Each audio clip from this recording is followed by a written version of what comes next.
Good afternoon, everyone. Welcome back to another episode of the Burning Questions podcast here on Fantasy Football Scout. This is a show where hopefully we answer all those burning questions in the land of FPL. Back again once with me after playing his wildcard as well, after we had our nice wildcard special last week. Andy Sonaldo, how are you doing? Great, my friend. It is 11 p.m. out in Seoul. I've had a very long day, so hopefully my brain isn't too fried, and we can hopefully have an enjoyable discussion of FPL today. Yeah, absolutely. I know it's 11. It's late for you there. We got a little bit thrown off with the time, with the clocks changing in the UK. We thought we were doing a different time to what we were, but we're here and well. If someone could just let us know that the volume and the sound is all working well as always. We've got a few things to cover. Andy was on Wildcard last week.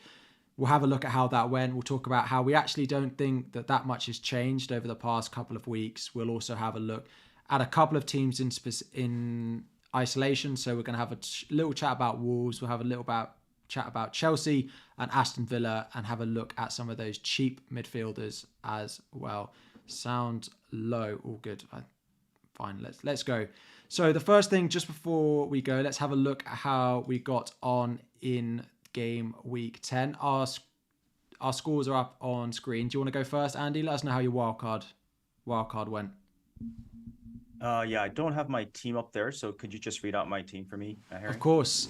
So you had Areola in goal, then you had Cash, Simicast, Gahey, presumably as an auto sub, Salah, Saka, Mitoma, Palmer, Son, Haaland, and Watkins up front.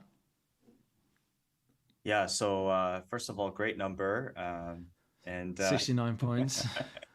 I totally forgot Areola was on my team because everybody else has him. So unfortunate, but at least he got that one pointer that we needed. I think I was a little disappointed with the wild card. In hindsight, I think it's easy to say in hindsight what I could have done better. But again, it's just one game week's worth, and we wild carded for short, medium, and long term as well. So let's see how it plays out. Not much difference from game week 8 wild cards such as yourself, Harry, but I lost a ton of value, so that's the worry moving forward. But I see, we'll see. I think Holland obviously performed really well. By the way, some really familiar names in the chat. I just want to shout out Baker and above average Adam, two of the most genuine guys in the community. I see you, Suho Lee. Suho is a fellow Korean FPL manager that gave me a message last year, Harry, where he said, there's not many Korean FPL managers out there, so it's like nice for him to see me potting and such as that. So I want to give him a shout out, as well as Dave and other familiar faces. So good to have you guys join the chat today. But overall, wildcard was a very meh kind of game week for me. Yeah. So I was 75, Areola, Simicast, Cash, Son, Salah captain, Bowen. Diaby was the big one I decided to keep. I wanted to keep him for Luton, but I was going off him a little bit. Mitoma came in for me this week with a blank, disappointed by Brighton at the weekend, with Same. Haaland and Watkins up front. So one of the things we've been speaking about is it doesn't feel like the landscape of players to buy is that different to what we saw last week. Apart from, buying players that hauled in, maybe owning Diaby over Matoma, for example, which is a very hindsight type of pick. You say you're not massively happy with how your wildcard's gone. Is that just based off points, or is there something you think you would have done differently, or you'd like to have done differently if you played it this week, for example? Yeah, I mean, really good question. Difficult for me to answer after one game week. I think mostly based off points, but when you wildcard, you can't expect like it to return straight away. I think that's just sort of the norm, right? Yeah. Maybe there was a little bit of, I mean, this is getting really picky, but uh, I don't know how to pronounce his name. Branthwaite, yeah. Brandswaith. Yeah, at Everton, I think was a sleeper pick that I had in a couple of drafts that I think at 4.0 value is really good because now we know for a fact that Everton defense is not too bad, right? So little things like that. Maybe I overlooked the fact that when you are wildcarding, you tend to transfer out players to attack the fixtures. Fixtures breed form, this and that. So maybe we overlooked Embuemo on the Mm. wildcard, but again, very hindsight take, right? So things like this, Mitoma was sort of a punty, sort of hopeful pick, to be honest with you. Yeah. because I wasn't too convinced in the recent Brighton form as well as his positioning, and he played super wide this game. Yeah. So he did have one or two really good chances. I think first half with his left foot, where if he had hit the target, maybe it's a goal. So look, let's not get too ahead of ourselves. It's just the start of the wildcard 10. Yeah, and again with Matoma, I went with him. The switch from Matoma to Mbuemo, I think, will be very popular in and around game week 14. Brighton, I think they go away to Chelsea, which is not that difficult a fixture, but it is when the Brentford fixtures start to look a lot better. So let's hope that over the next 3 more games that Matoma can outscore Mbuemo, but it hasn't started well. But that's the plan of move that I make, and I think a lot of people going on Matoma saw the next 4.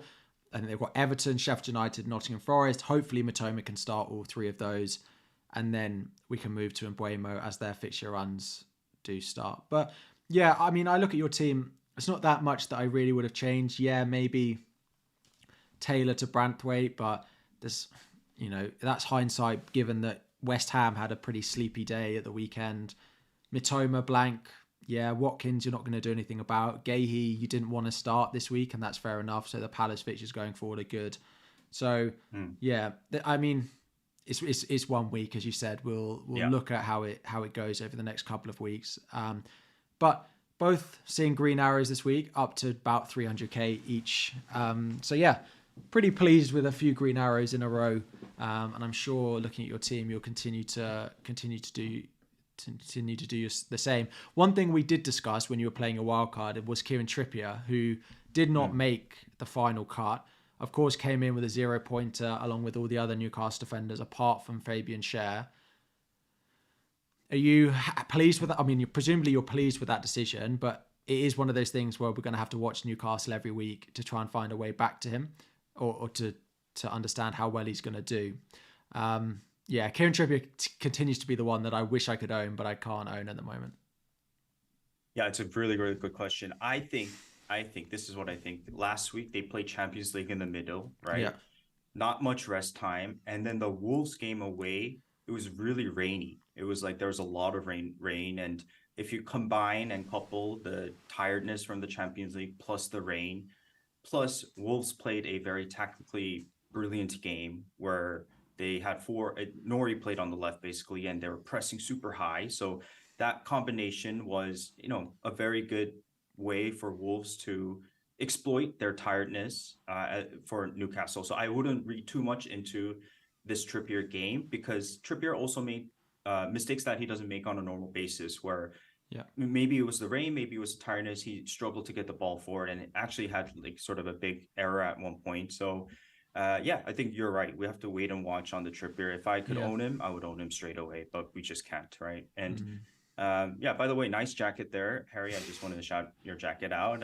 Thanks. Very different look. But please tell me about your team, how it went, and sort of for me, the last 3 game weeks since game week 8 have been green arrows, but it's been incremental climbs, whereas it seems like you've made some drastic strides. So really good on you for the changes of the wildcard. But talk to me about the progress you've made in the last 3 weeks. Yeah, so I went 1.4 mil to like 600k to 400k to 300k. So green arrows every week, having played wildcard, and I still look at my team and I'm still pretty happy with it. There's not loads I want to change. Defensively, Cash is great for the next few. Simicast is okay for the next few. Burn and Gabriel are fine. The issue is they play against each other this week, so I'll probably have to end up playing one of them this week.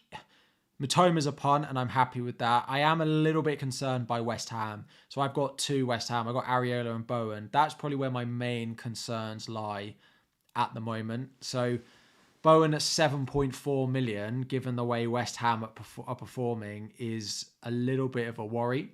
So I'm keeping an eye on that over the next few weeks. Like, I'm not going to be rushing to take him out, but I'm hoping that they rest some players midweek, because they did look knackered. So the likes of Brighton as well. Mitoma, it's good that they have a week off because they're not in the cup anymore, but West Ham are. And I think they've got difficult. Don't they play Arsenal in the cup? So there's a risk that he plays again there, and then they come tied into the weekend again. So yeah, those are the 2 I'm keeping my eye on. I was doing some future planning with my team. I love to sit and plan my future team. Bowen is probably the one that will have to go when I want Trippier. And I could do that at some point, but it'll probably wait until the Newcastle and Chelsea fixtures look better in about game week 16. So I'm pretty happy with it. I'm looking at Saka in for one of those three midfielders in Bowen, Diaby, Matoma at some point over the next few weeks. So yeah, that's the key player that I took on this week in Saka, and I'll take him on again against Newcastle and hope that Matoma, Diaby and Bowen can match him. Yeah, I mean, I get it. I just the last thing before we move on is I like that you're open to possibly moving Bowen on, because I think they play Brentford next, and that is not an easy game. 5-3-2, low block. Chelsea couldn't exploit that at all. So I don't think this next fixture is a great fixture for Bowen, to be honest. But the power of 2 transfers is super mighty, and I think most people should try to, not get too aggressive this week, have 2 transfers ready for game week 12, 13, 14, 15, and sort of find the time to make some bold moves. So yeah, I'm not so keen on Bowen this next game week, but maybe as a long-term hold, he's fine. Yeah, exactly.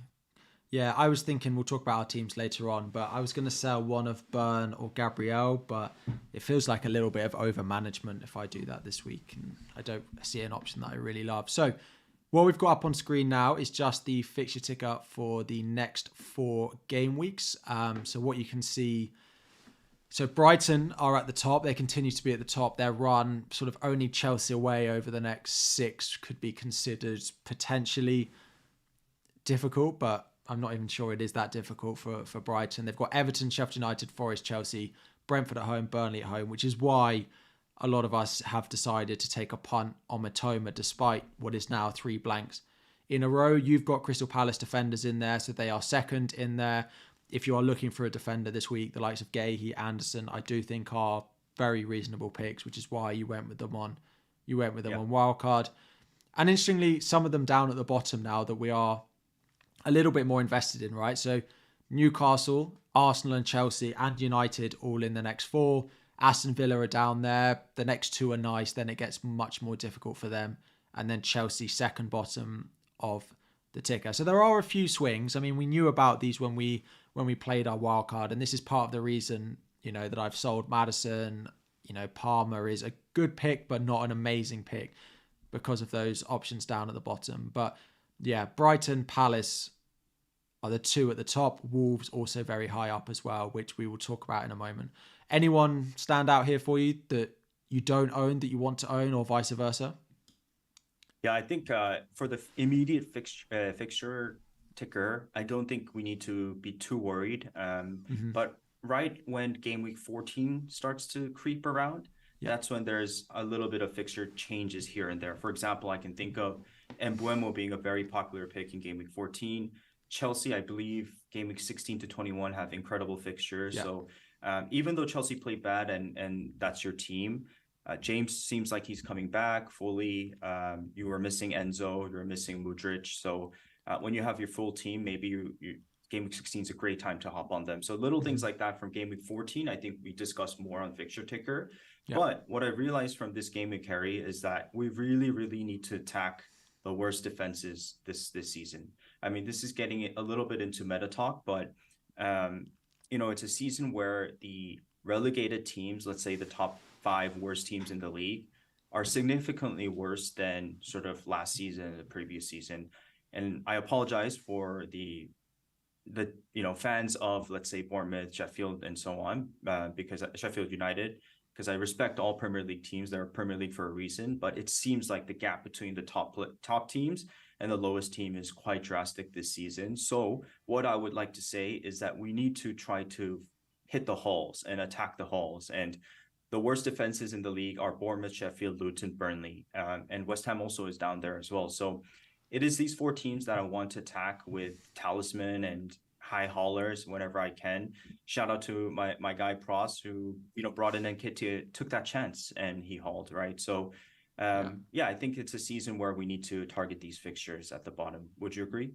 Yeah, no, I definitely agree. Just looking at who they've got this week. So, of course, Luton, Liverpool this weekend, and the other one being Wolves versus Sheffield United. A few people in the chat already asking about potential Neto replacements, and that is where we're going to go first to talk about some of the cheap mids here. So what we've got here are just all midfielders under 6 million ranked by expected goal involvement over the last 6 game weeks. I did it over the last 6 because otherwise Palmer drops down the list a little bit based on him not starting the first couple of games. But when you do filter it down, Palmer is top of the list. He is weighted by penalties, which he's had 2 of, but he does stand at 4.1 expected goal involvement. Douglas Luiz next with 2.9.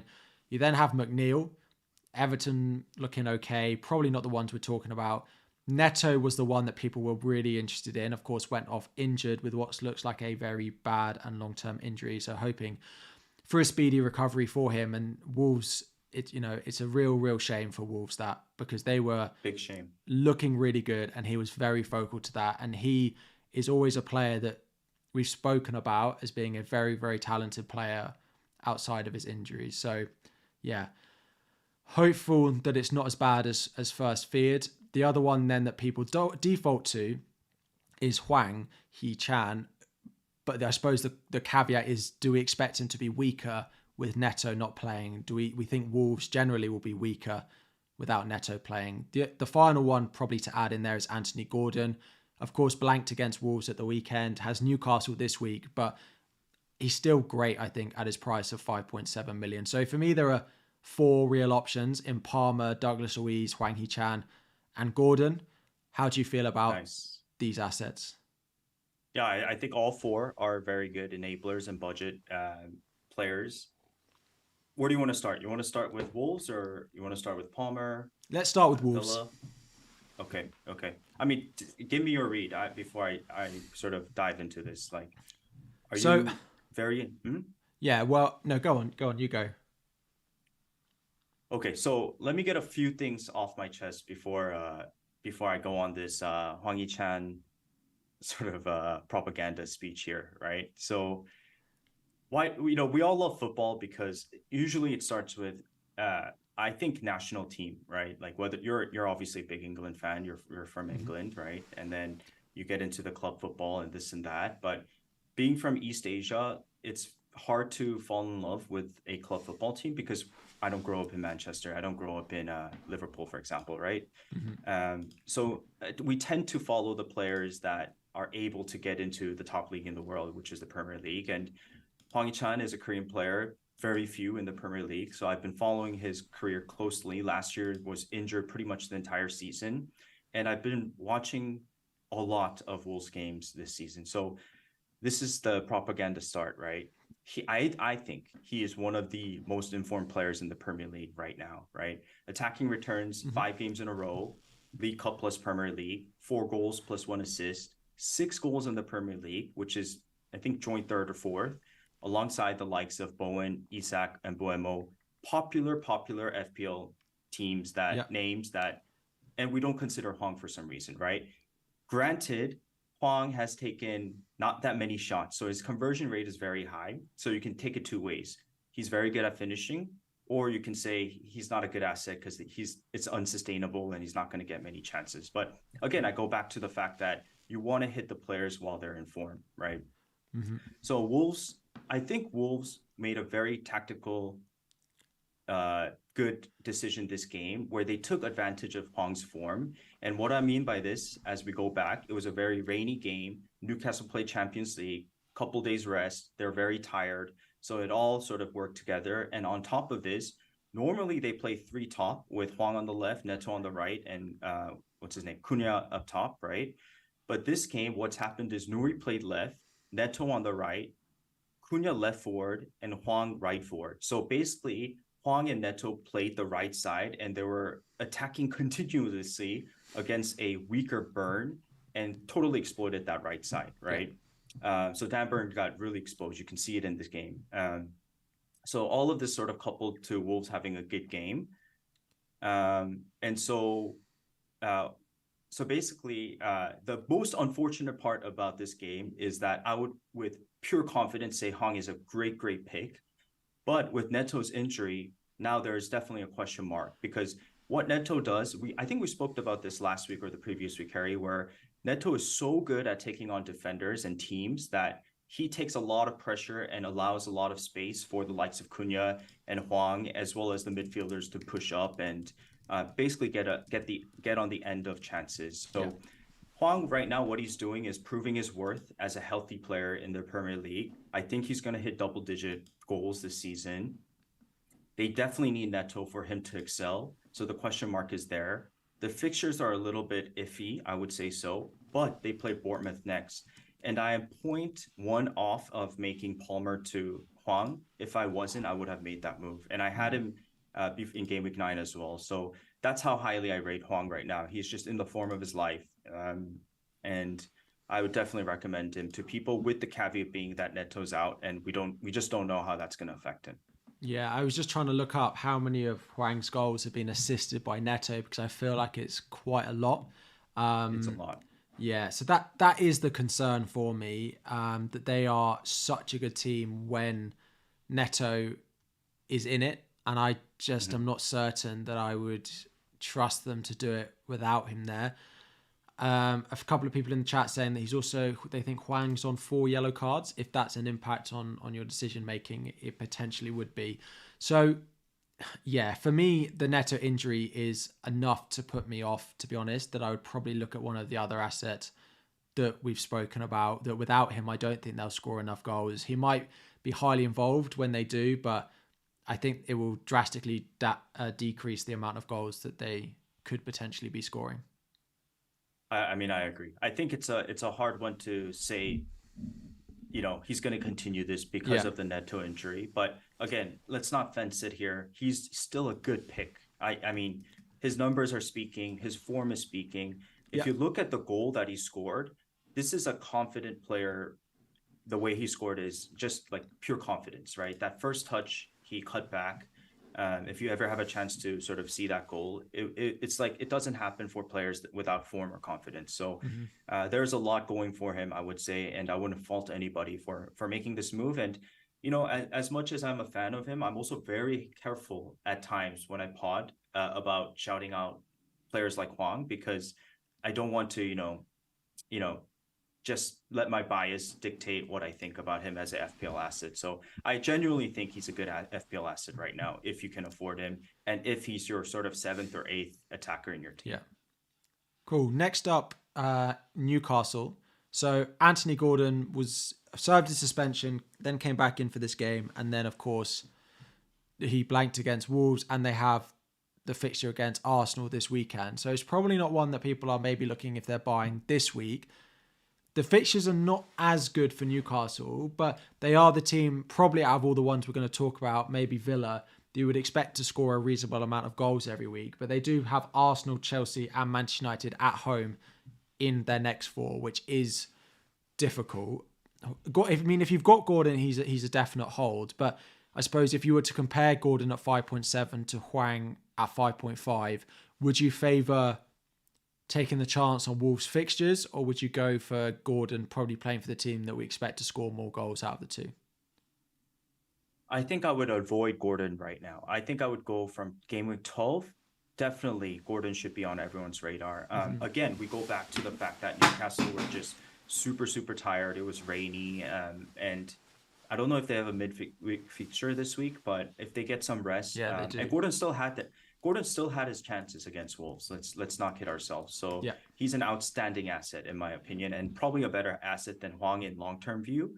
But again, the form for Hwang is very good right now. But when Game Week 12 comes, certainly he's on my radar as well. Bournemouth, Chelsea, Man United, Everton, Tottenham, all fixtures Newcastle can do well attacking wise. Yeah, so Newcastle go away to Manchester United in the Cup on Wednesday, before I believe playing on Saturday against Arsenal. Is it Saturday? Yeah, Saturday at 5:30. So again, if they are going with a full team in the Cup, that's not a massive turnaround after a very difficult fixture once again for them, is it? So yeah, I probably agree with you that if I was buying this week, I probably wouldn't choose Gordon as my go-to option in that midfield.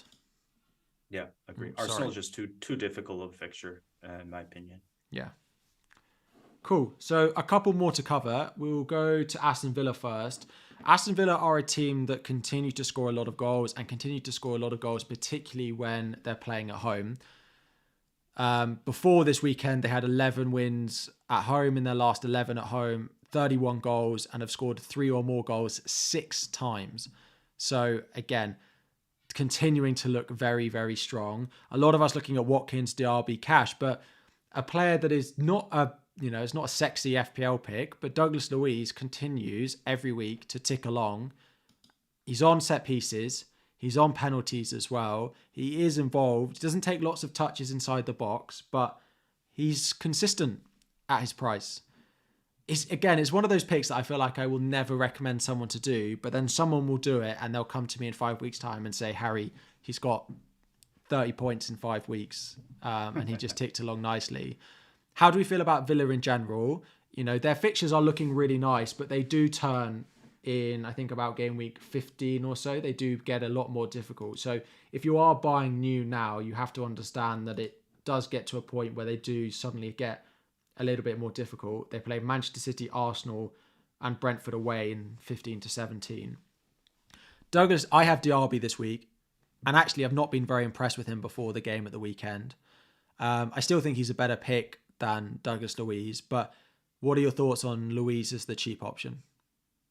Yeah, I mean, before we go there, can you, by the way, guys, please support the channel by subscribing and hit the like button if you can. And we have 20% membership left for FFScout members. I have to do the plug. But could you explain what this chart is? Because I think some people are confused as to why Adinga is not in there and Bowen and Bruno and higher price players are not in there. Yeah, so the graphic is over the last 6 weeks, XGI for anyone under 6 million in midfield. So that will naturally exclude some of the more expensive players. And it was also filtered to people who have had a certain amount of start, which is why Adingra is not in it, because he's only just recently come into Brighton. Because if you filter it to anyone, you start to get some of the players who just play a few minutes off the bench starting to score quite highly. Adingra, in theory, doesn't fall into this list because his underlying data since he's come into the team doesn't get him high enough. But we will talk about him having had another start at Brighton as well. Okay, great. So let's dive into Aston Villa. So let's look at their fixtures first. They have Nottingham Forest, Fulham, Tottenham, and Bournemouth in the next 4. I would say 4 decent fixtures, Tottenham obviously being the difficult one. Yeah. And I think it's going to be possibly a high scoring game, but also Tottenham are pretty good XGC wise. So it's not going to be a walk in the park. And then game week 15, 16 is when Man City and Arsenal approach them. But I don't think those fixtures are as bad as people might seem it to be, because Villa is a counterattacking team, but they counterattack from a very, very high back line, right? So I think that Aston Villa have insane attacking output. They are tied first with Newcastle for joint top goals scored in the Premier League this season, with 26 goals in the first 10 games, which is a ton, right? Interesting enough, their shots per game and ball possession is relatively lower compared to the amount of goals they scored. I believe their position in the Premier League is about 10, and shots per game is maybe top 6, top 7. I can't remember exactly, but something like that, right? So you would expect a team that scores a ton of goals to have 2 very high stats. I'm not sure what their XG is right now. Sorry, I didn't look it up previously, but if you can check it out while I'm speaking on this. Basically, these are the really good counter-attacking teams stat line, usually speaking. So basically, they don't dominate possession. They don't take a lot of shots, but they score a lot because they use the counter to their advantage. Normally, when you think of a Jose Mourinho type of counter-attacking team, we can think of Tottenham a couple years back. They sit back really, really deep, really, really deep. And so when they counter, it takes a lot of time to get from their back line all the way up to the front line, right? But what you see under Emery is that their back line is almost, their 4-4-2 back line is almost all the way to the half line. So yes, they do get scored on a lot. They actually have kept, minimal clean sheets throughout the rest of this season. But when they do steal the ball, they're that much closer to the opposition goal. And they keep it super tight, right? You can think of McGinn and what's his name, Zaniola on the left and right. Yeah. And they're not really wingers. Like Mikin is definitely not a winger, but what they do is they come inside, and then you have Watkins and Diaby sort of free roaming. Diaby likes to kind of make a try to like go out wide and then come back in.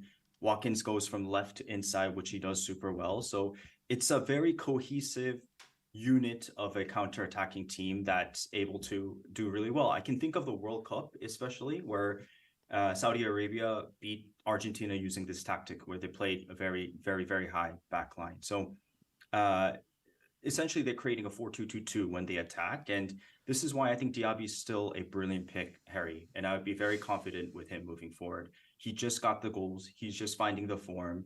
And maybe this is the time where he kicks off the campaign. When we talk about Douglas Luiz, I'm still not super convinced. I know he's on pens. I know he's on set pieces. I know he's scoring a ton, but he is also playing right in front of the defense. So he's a little deeper than Diaby. I just feel like Diaby's a better pick. But the price point makes a difference. And maybe the thing going for Douglas Luiz is the fact that they play such a high back line that he's actually closer to the goal, which is why we've seen him make these kniving runs into the box here and there. But I'd be very hyped to have Aston Villa. Basically, the sum of all of this, Harry, is that they're a very good attacking team, but cash might allow in a goal here and there. So I think when the tough fixtures come, hop off the Aston Villa defensive assets. But maybe you should still consider keeping Watkins and Diaby because they can counter against any team in the league. Sorry for rambling. No, it's all good. So they are fourth for XG so far this season, but I've actually overperformed the XG more than any other team in the league so far this season, with 6 more goals than they have expected to score, interestingly, but still putting up numbers like Manchester City, Liverpool, Newcastle are as well so far this season. So it is probably, of all the teams that we're going to talk about with a cheap option available to them, Douglas Luiz plays for the one, along with Gordon, that we expect to score considerably more goals probably than the others that we've got in this list. Yeah. I mean, maybe it's too much of a hindsight take just because Diaby did well, but maybe I wouldn't buy him right now. But if I held him, I feel like you should be confident having him. I suppose the question is yes, Diaby probably better pick than Douglas Luiz, but if you're then comparing him to other players at his price, let's say you've got 6 million again, we're looking at Douglas Luiz, we're looking at Palmer, we're looking at Hwang, we're saying that we probably wouldn't buy Gordon this week. That means it's Palmer who's got away at Spurs, and we could talk about Chelsea now, Douglas Luiz and Hwang Hee-chan, and maybe a Dingra as well. It's deciding which of those to go with. At the moment, it sounds like it's Douglas Luiz or Hwang Hee-chan if you need a midfielder in and around that price. Am I right? Yeah, I think so. I mean, it's tough, right? I think Palmer, Douglas Luiz, Hwang, Gordon are all good assets. Just kind of depends when it's like the same thing with the 8 million price bracket midfielders. You just sort of have to hope that you pick them at the right time. But in terms of form, I would say Hwang Hee-chan is right up there, including Douglas Luiz. Let's just talk about form. In terms of long-term play and potential, I think Palmer is a good asset. In terms of game week 12 onwards, I think Gordon is the safest pick in terms of certified Newcastle, great team. Plus, he seems to be in the attacking returns as well. So maybe that's my read on the 4 players. Mm-hmm. Cool. Finally, we'll talk about Parma and Chelsea. A disappointing performance. Brentford come to Stamford Bridge and win again, as they seem to always do. A difficult run of fixtures for Chelsea coming up as well. But, I mean, this is just SofaScore's ratings, but Cole Palmer continues to be the highest rated Chelsea player after most games that we play at the moment. It is worth noting that Nkunku is going to be back from injury at some point soon. It sounds like he might even be back after the international break, which is much sooner than we ever expected to see him, but he is out on the grass training individually now. Now, as a Chelsea fan, people will be wondering what I expect the team to look like. I'd be surprised if Nkunku, with the form that Jackson is in, if Nkunku doesn't take that role, given the way that some of the others in the midfield are playing and the form they are in compared to our forward line. It makes more sense for Nkunku to go and play 9 rather than playing in the slightly deeper role alongside Jackson. Now, I'm not certain about that, but I do think that is a reasonable suggestion of it, which means, it's not massively going to impact Cole Palmer.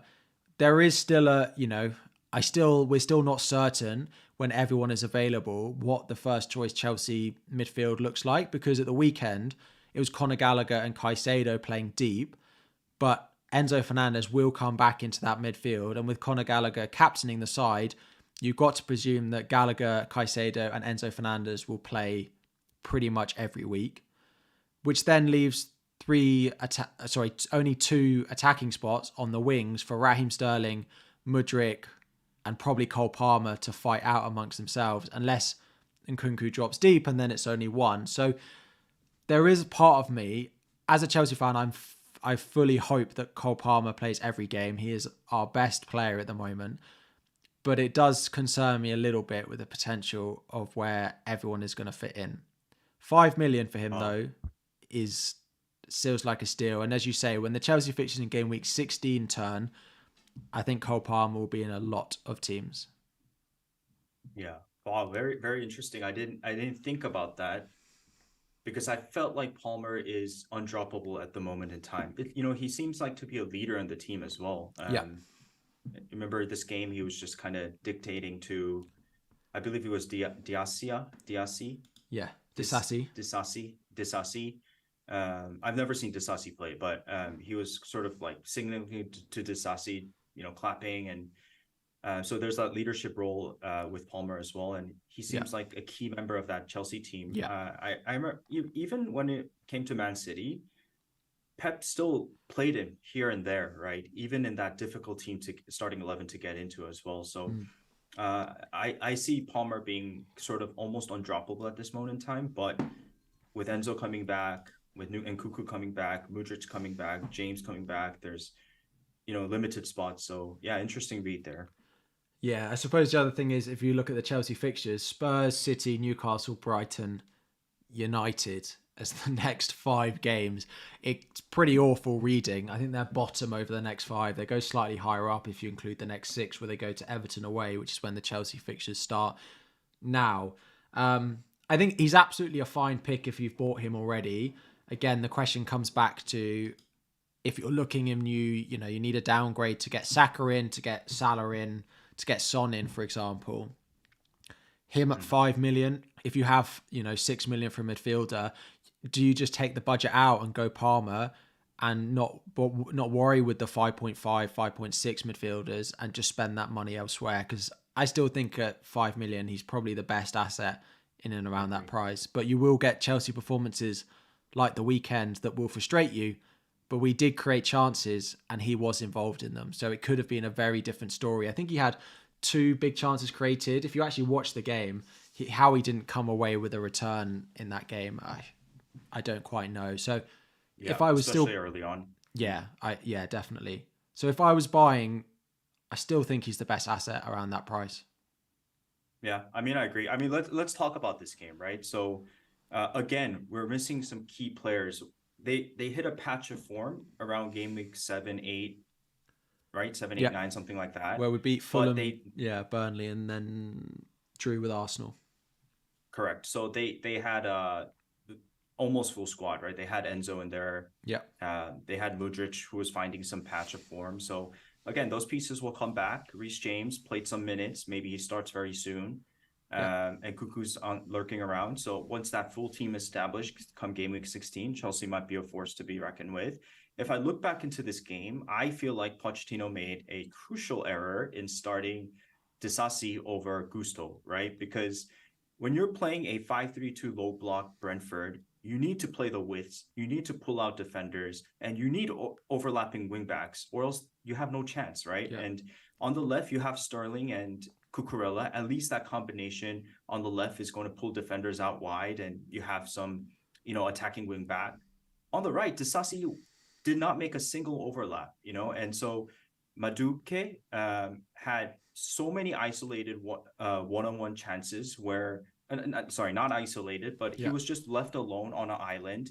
And he's also a left-footed player, so he's cutting back inside. So they're making the pitch even smaller and smaller. And then the subs were mind-boggling to me, because Sterling was all of a sudden left alone on the left when they switched to a 3-back. With Maatsen coming back as a 3-back, right? So I just think Pochettino made a really dumb decision this game when the starting lineup.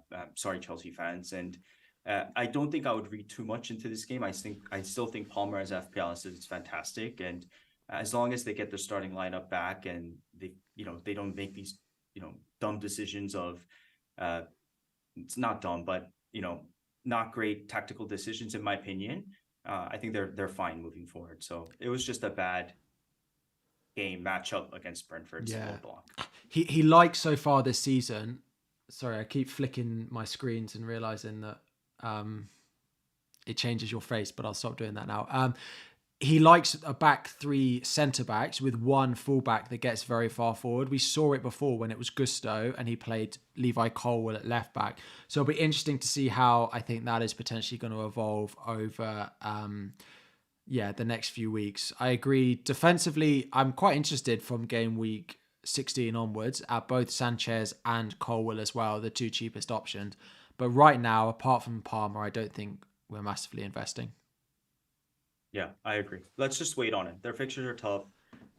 Their players are coming back. And again, game week 16, we can consider additional second, third Chelsea asset as well.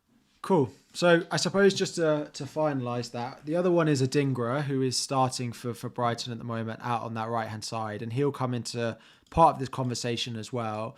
If you were looking to do a transfer combination of which you had to downgrade to a midfielder that was 6 million at most at the moment, Andy, who would you... I think I would still go with Cole Palmer and I would take the money, I'd put it in the bank and I'd spend it on something else. And I'd know that when the Chelsea fixtures start in game week 16, that I'd be one step ahead of everyone else trying to go into him. But how would you agree, or would you take a punt short term on Hwang based on the fixtures and then move in a few weeks' time?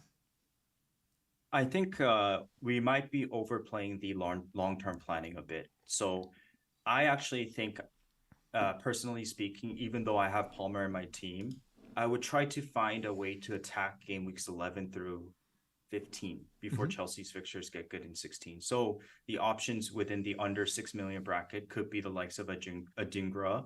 It could be the likes of Gordon's from game weeks 12 onwards. It could be the likes of Hwang Chan. Who else is there? Maybe I'm missing a few. Douglas Luiz. Douglas Luiz. Yeah, exactly. So I think it's a gut decision in some ways, but of the four, I would go for them instead of Palmer if you don't have him, because Palmer's fixtures are just, why would you go for Palmer right now when they have Tottenham, Man City, Newcastle coming up?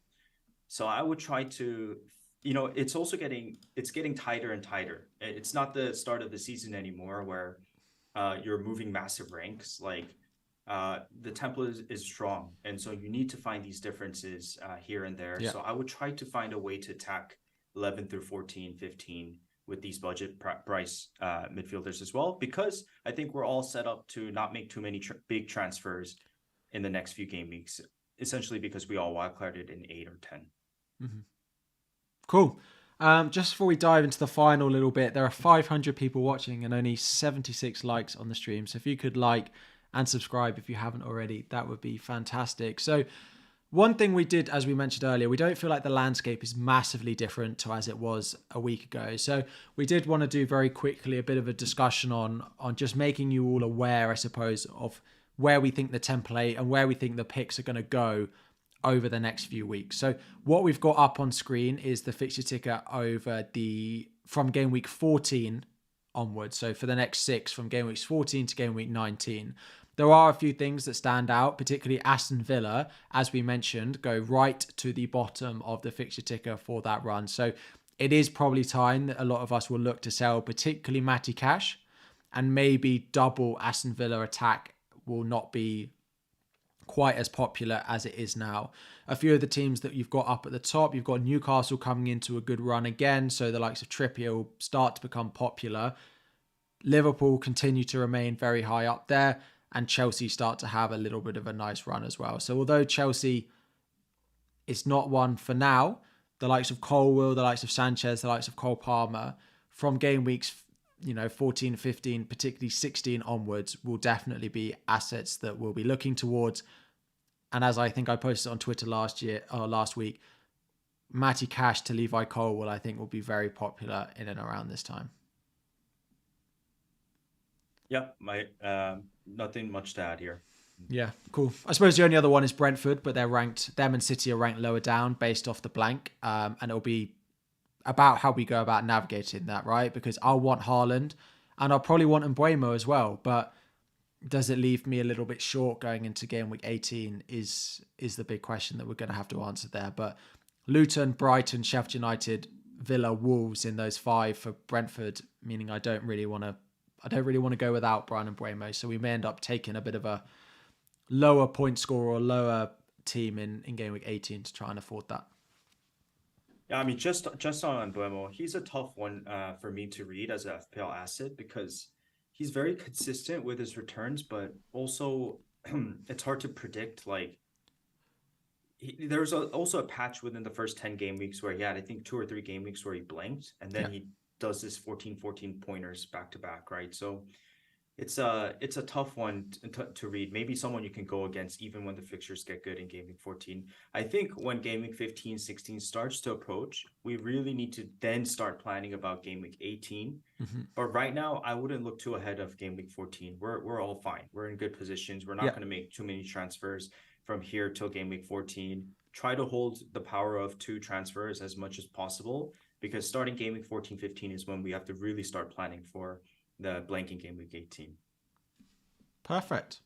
So the final thing, I've got our teams for next week up, just to have try and draw all this into what it means for us. You have Cole Palmer in there at the moment. Your team is up on screen now. How are you feeling for this week? Your team feels quite well set up, I would say. After a wild card, it's always nice to roll a transfer. Yeah, I think so. I think I have a lot of away games. Maybe for the pod listeners, I'll just read out my team. Areola in goal.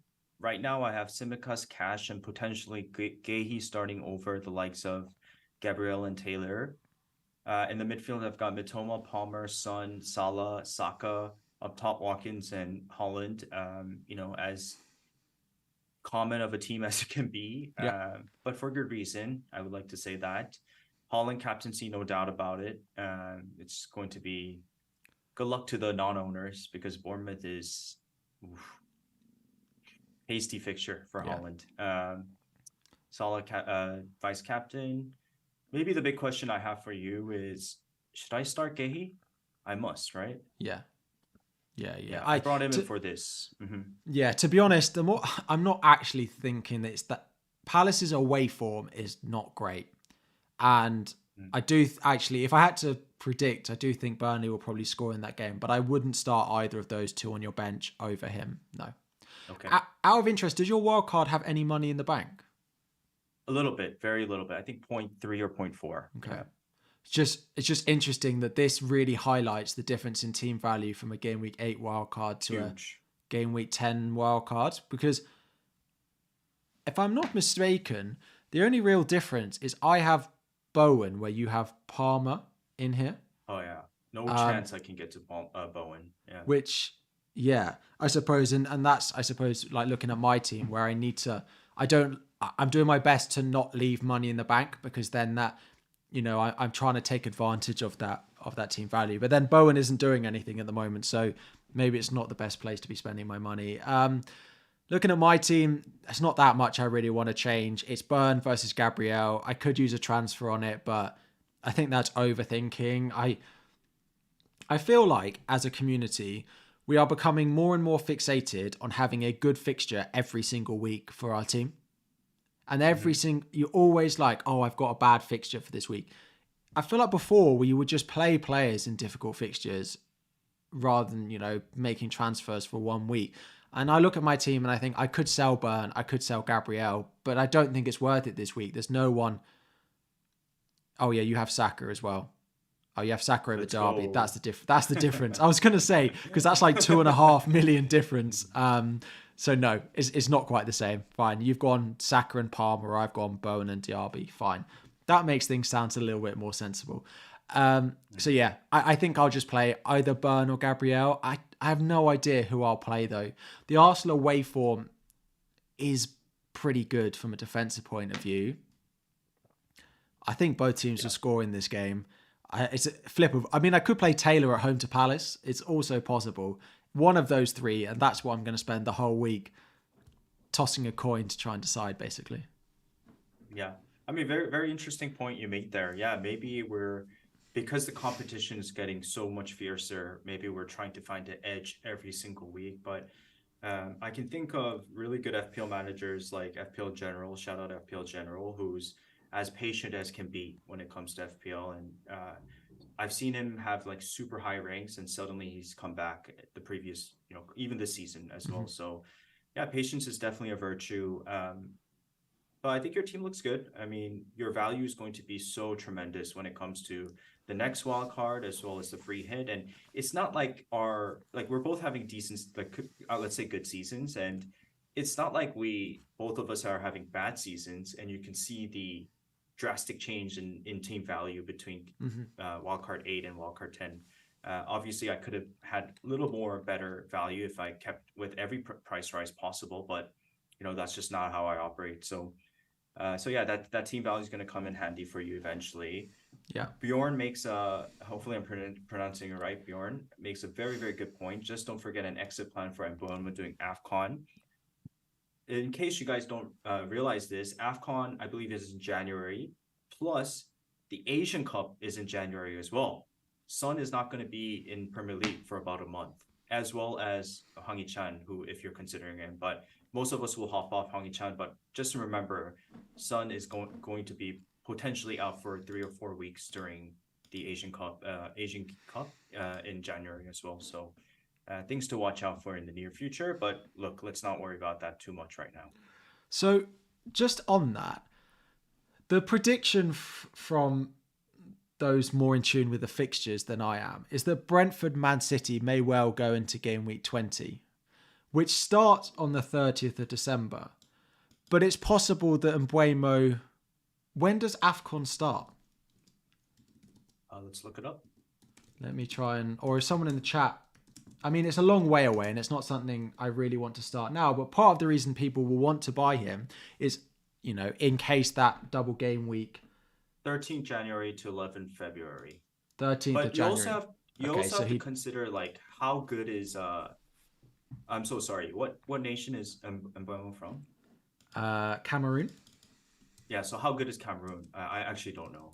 Yeah, so... I suppose the issue is that the double game week would fall at the very beginning of it, but he should game week 21 starts on the 13th of January, so he'd probably be away from the 13th, and he'd probably be fine for game week 20 game week 21 to 24. So he probably would be fine for that double. It's not something massively to concern about unless he was asked to travel a week before, which they do sometimes, but it feels like he'd play in that game. Okay. Not something to worry about then. Panic over. But no yes. Need to worry about it. But, we'd be buying him. He'd blank in game week 18. If the double does come in game week 20, and then he'd miss, he'd be out again. So we'd have to sell him straight away. So we want to think about, but it's not one to think about in game week 11, I don't think. I feel like that is a little bit too far in the future.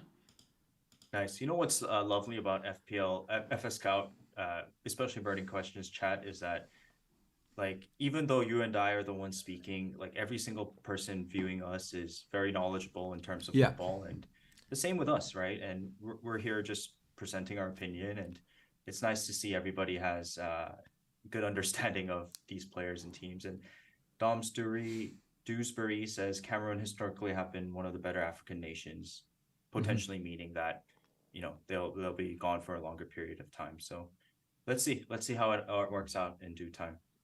Perfect. We have very quickly a few minutes for a few of the chat questions. A few people asking about Alvarez and how we feel about him. Of course, blanked at the weekend, but he did play pretty well. They've got Bournemouth at home at the weekend as well. I wouldn't be doing anything if you have Alvarez in your team. He's a stronghold for Bournemouth at the weekend, I presume, for you, Andy, if you had him. Definitely. Super differential this week, certainly. Please do put your questions in the chat as well. Yeah, Bjorn is asking about when Tony's back. He's back in January at some point. So similar time to Mbuemo going to African Cup of Nations, we will expect Tony back from his suspension as well. Captaincy for you this week. Yours was on Haaland. No thought of going for Salah against Luton? Presumably it's on Haaland. Yeah, zeroed out. But I wouldn't fault anybody for trying to go different, but this is just not the fixture to go against Holland. Once again, Bournemouth, Sheffield, Luton, Burnley are all the worst 4 teams in the league, and he's coming off 2 goals, 1 assist, and potentially could have had 4 goals if it wasn't for Onana's brilliance, right? So before we do a couple more questions, final plug, guys. Please do hit the like button, subscribe, and we still have 20% off FFScout. This was my commercial voice. Let's do a few more questions, Harry. Cool. One, I think probably the final thing to cover is a little bit on Liverpool. So we mentioned them when we talked about our team a little bit, but about how we feel about some of their assets. So particularly Salah, I feel like is one that we don't need to massively talk about. The other ones probably are Tsimikas, Darwin, who looked great at the weekend. And then the other one's Szoboszlai. He's about 7.5 million, but 2 assists, maximum bonus points at the weekend, is so involved in what they're doing going forward. Yes. I feel like he's going to tick along really, really nicely. And again, I probably won't own him, but he looks like a really nice asset. How do you feel about both him and Darwin as well? I think Darwin's brilliant, but Szoboszlai, as much as brilliant of a footballer he is, he's just not close enough to the goal for me on a consistent basis. That he feels like sort of a, not exactly, but JWP Southampton type of player where it's like he's going to tick along. It's just hard to predict like if it's going to be consistent or not. So I just think there's better assets at his price point. Yeah, Szoboszlai 7 million. He could be a nice. Yeah, too expensive. Well, I'm sat here with the Jared Bowen, who's not exactly making his worth felt at the moment. It has to be said. Cool. And Harry, go for Martinelli. No interest there? I don't think I have the money to do that. Oh, I do actually. I've got like 1.6 in the bank, but I'm gonna want to get Saka in at some point. That it just. Oh, you don't have Saka? No, I need to get Saka. I mean, I could do Bowen to Saka, but I'm not going to do that this week, based on the fixtures. I thought you had Saka. If you had Saka, I would recommend Bowen to Martinelli, certainly. Yeah. Cool. Well, we're going to wrap up there. It is late for you there as well. Thank you very much for podding me with you again. This is the highlight of my week. It's nice to just chinwag about FPL and the hot topic stuff. Anything final to add? If not, we can wrap things up.